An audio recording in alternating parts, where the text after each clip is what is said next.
You ask Tiger to solve. This deals with linear equations with one unknown. The final result is b equals 36. Let's solve it step by step. Group all constants on the right side of the equation. Subtract 15 from both sides. Group like terms. Simplify the arithmetic.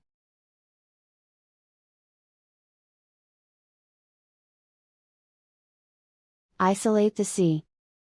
Multiply both sides by inverse fraction 2 over -1. Group like terms. Multiply the coefficients. Simplify the arithmetic.